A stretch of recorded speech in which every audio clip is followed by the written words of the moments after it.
You're watching this video because something isn't working. It doesn't have to be a crisis. It doesn't have to be a visible collapse.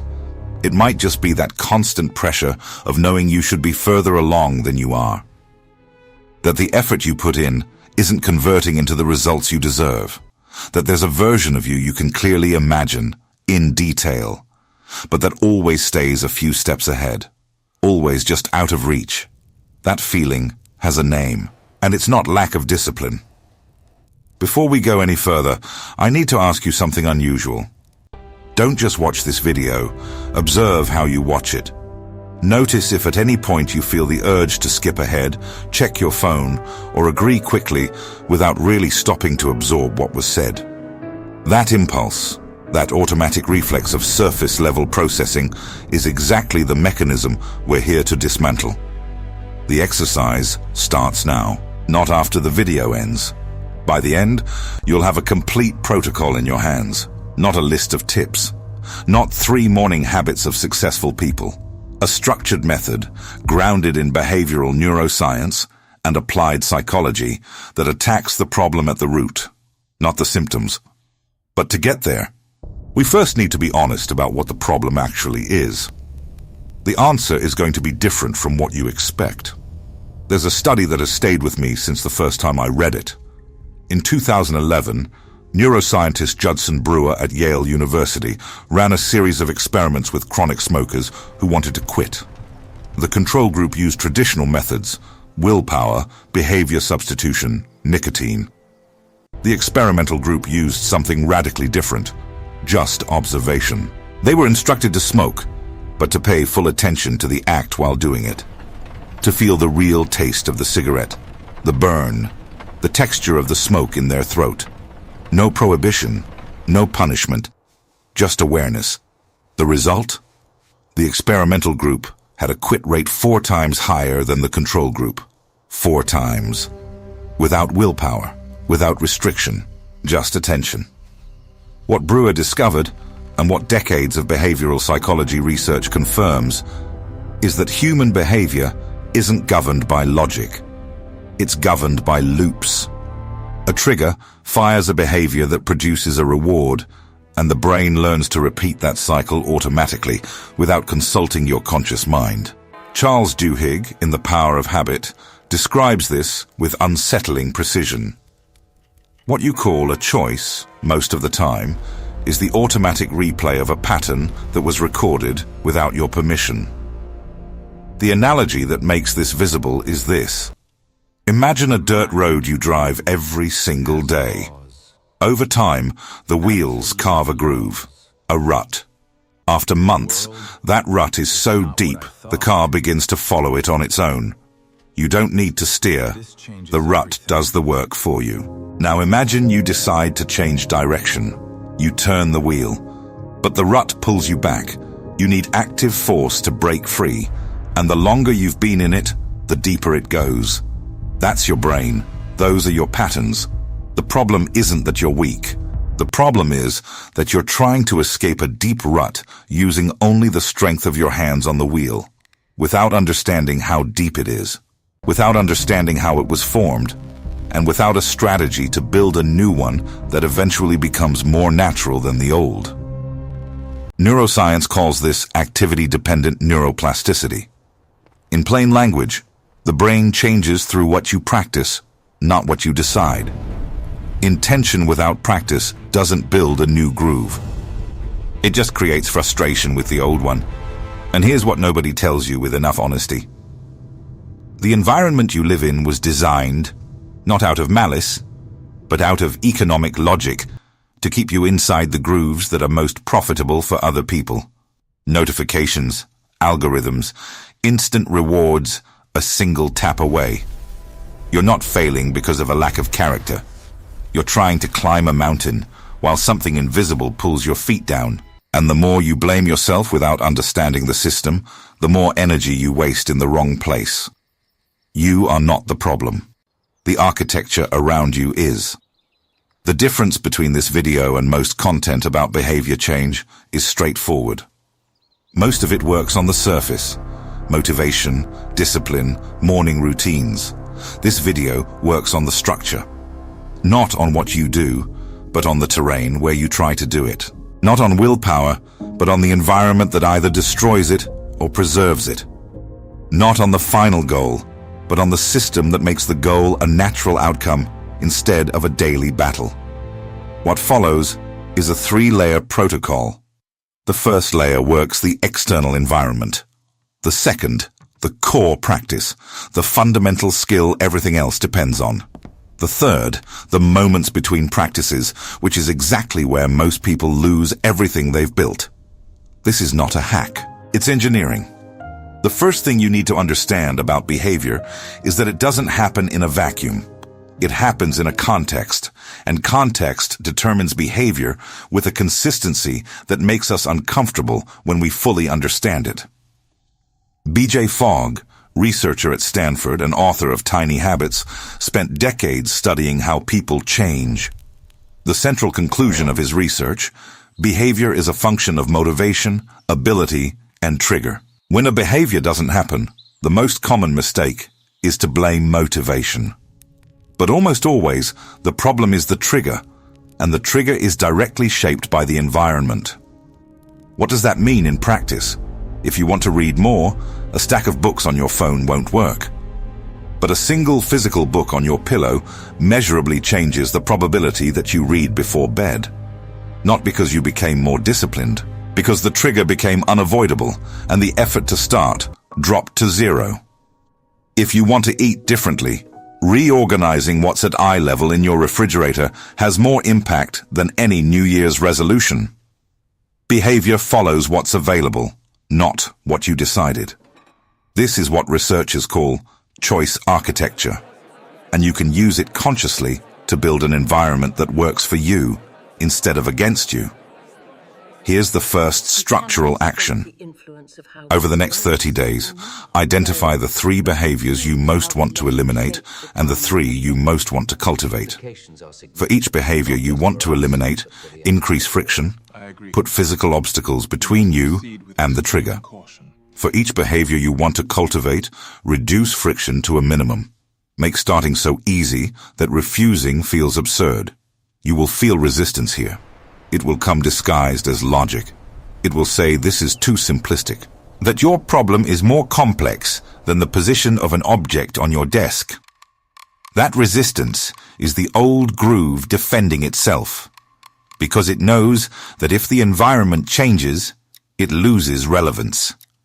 Acknowledge the resistance, thank it, and make the change anyway. Environmental architecture doesn't solve everything, but it creates the conditions in which everything else becomes possible. You don't build a house on sand. First, you stabilize the ground. There's one detail most people overlook. The environment isn't just physical, it's social. The people you spend the most time with are the most powerful environment there is for your behavioral patterns. Not because they're good or bad influences in a moral sense, but because the human brain is deeply social and calibrates what is normal, possible, and desirable based on the immediate reference group.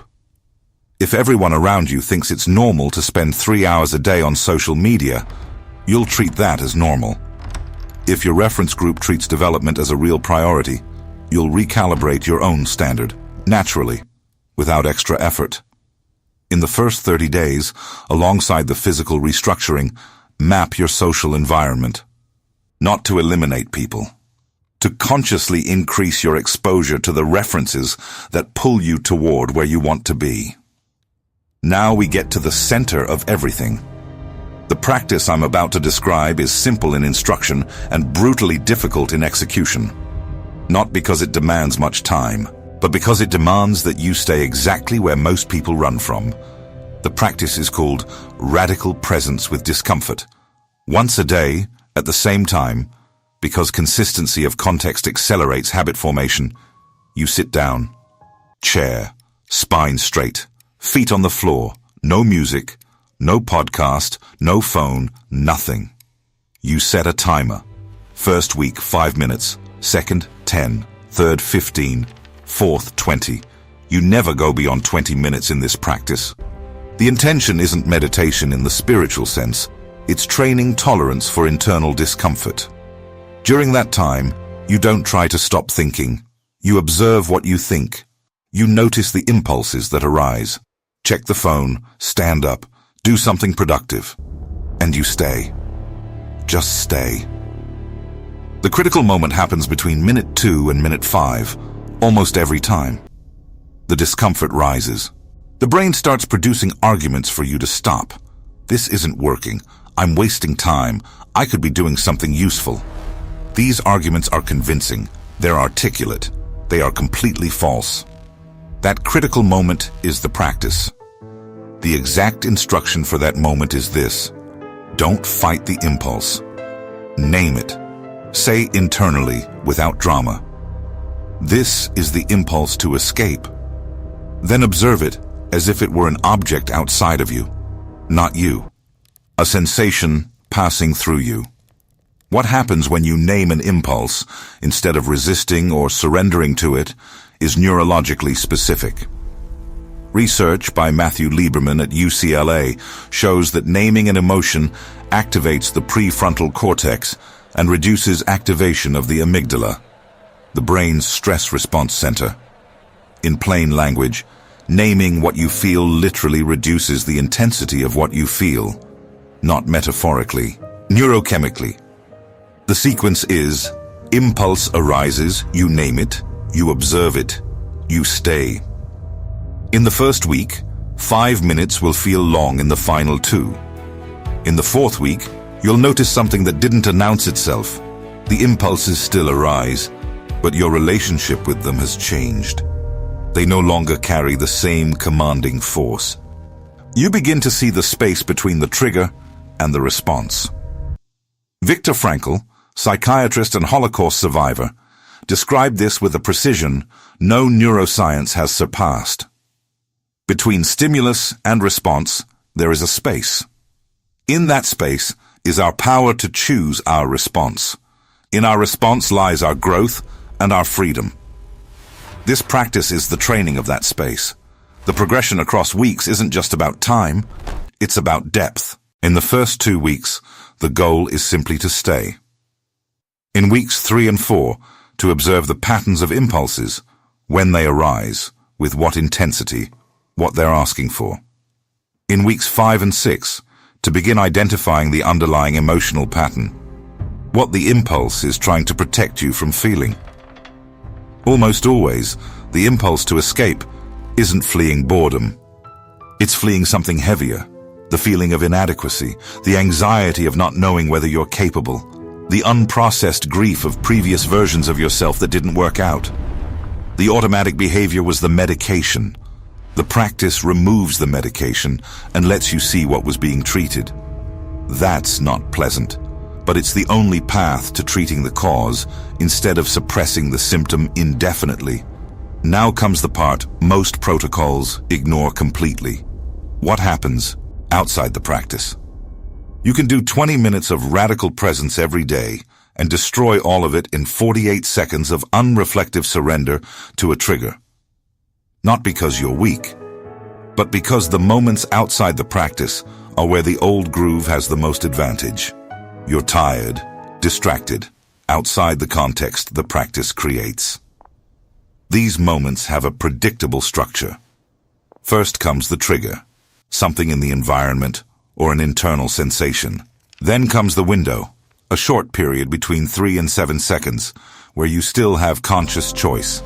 Then comes the automatic behavior, which happens without deliberation, like a reflex. The counterintuitive technique that works here isn't resistance, it's investigation. When the trigger arrives, the urge to open social media, to procrastinate, to react in a way you'll regret, the protocol isn't "don't do that." The protocol is pause for 3 seconds and ask yourself one single question. What am I trying not to feel right now? This question isn't shallow self-help psychology. It's a cognitive interruption that breaks the automatic loop. The loop depends on you not asking this question. It depends on unreflective execution. When you insert a question into that space, You activate the prefrontal cortex, the same mechanism as the core practice, even if only for a few seconds. You won't answer it correctly every time. That's not the point.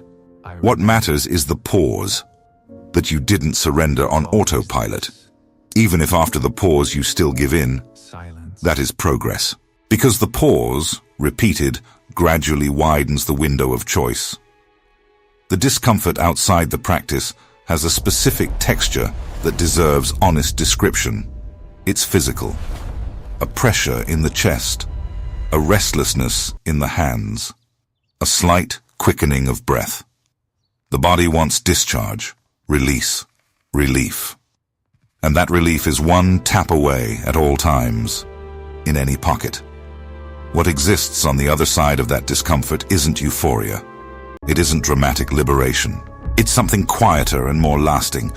The experience of having stayed, of having felt the impulse at full intensity and not been governed by it, of having proven to your own nervous system that you are capable of tolerating what felt intolerable. That proof accumulates, silently, without celebration. Over time, the nervous system recalibrates what it considers a threat, and the impulse begins to lose intensity organically, not through repression, through genuine unlearning. If this content is touching something real in you, not just making intellectual sense, but landing in something you already recognize, subscribe to the channel. What comes in the next videos goes deeper in this direction, and you'll want to be here when that happens. Now let's talk about daily life. The core practice and the trigger protocol are the heart of the method. But daily life is the tissue that surrounds everything. And if that tissue is undermining what you build in practice, you're filling a leaking bucket. 6 micro practices. None requires more than 30 minutes. One you can do in under 2. The first is called Impulse Log. Every night, a physical notebook, not your phone. Write down 3 impulses you felt during the day, not just the ones you gave into, all of them. The urge to check your phone during an important conversation. The impulse to react with anger. The urge to eat something you didn't want. No judgment, no analysis, just observation. In the first week, you'll notice the same impulses appearing at similar times and in similar contexts. That's the groove becoming visible. And what becomes visible can be worked on. The second is called transition intention. Every time you shift from one activity to another, from work to lunch, from afternoon to home, you stop for 30 seconds and declare internally a single intention for the next block. Not a to-do list. One intention. In this block, I want to be present. In this block, I want to listen more than I speak. The mechanism is solid. You're using the prefrontal cortex to pre-activate the desired behavior before the context creates the automatic trigger. Prevention, not reaction. The third is called a boredom bath. Once a week, 20 minutes doing something tedious, without doing anything else at the same time. A walk without earphones, a meal without a screen, waiting without your phone. The goal isn't torture. It's recalibrating the threshold for tolerating non-stimulation. The modern brain has been trained to expect constant stimulation. Every time you sit with boredom and stay, you expand the tolerance capacity that every deep practice requires. You are literally widening your window. The fourth is called physical contact with the goal. It sounds strange. It works. Once a day, 30 seconds in physical contact with something that represents what you're building. The book you're studying, the instrument you're learning, the project notebook. You don't need to open it, just hold it. The brain integrates memory, emotion, and physical experience in a unified way. And physical contact with the symbol of the goal reactivates the neural networks associated with it, keeping it salient even on days when motivation is low. The fifth is called the mirror question. Every morning, 30 seconds. One single question. Which version of me is going to show up today? Not an affirmation, a question. Affirmations you don't believe create dissonance and get discarded by the system. Questions activate the brain's search mechanism, what researchers call self-directed neuroplasticity. The brain starts looking for evidence of the answer you want to give, and what the brain actively searches for, it finds. The sixth is called weekly pattern review. Once a week, 15 minutes. You open the impulse log and observe what patterns appear. In what contexts were you most vulnerable? What was happening before the moments of surrender? Not to punish yourself, to engineer the next week with more intelligence. Each week of data is a week of map.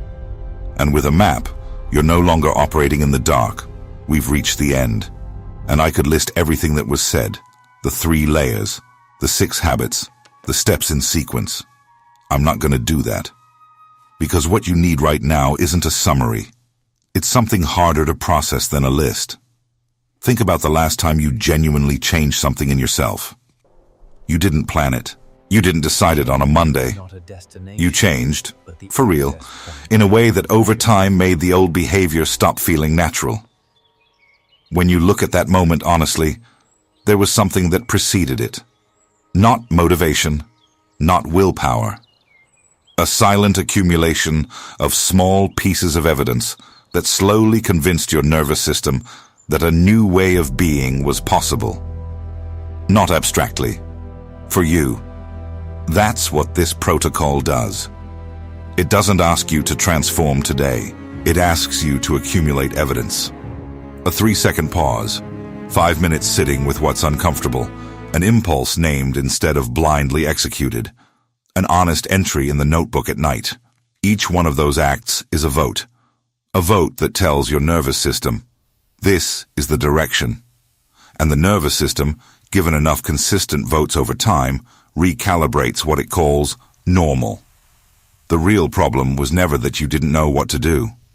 It was that the system around you made the old behavior easier, faster, and more rewarding than the new one. And willpower against a system like that is a war of attrition that you will lose, every time. What changes the game isn't more force, it's smarter engineering. There's a moment, and it doesn't announce itself, when you realize the effort has decreased.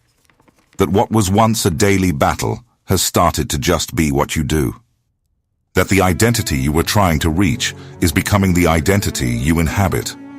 Not by declaration, by accumulated repetition of actions that person would take. That moment isn't the end. It's the beginning of more complex, richer, more demanding terrain. But you'll arrive there differently than you would have through force.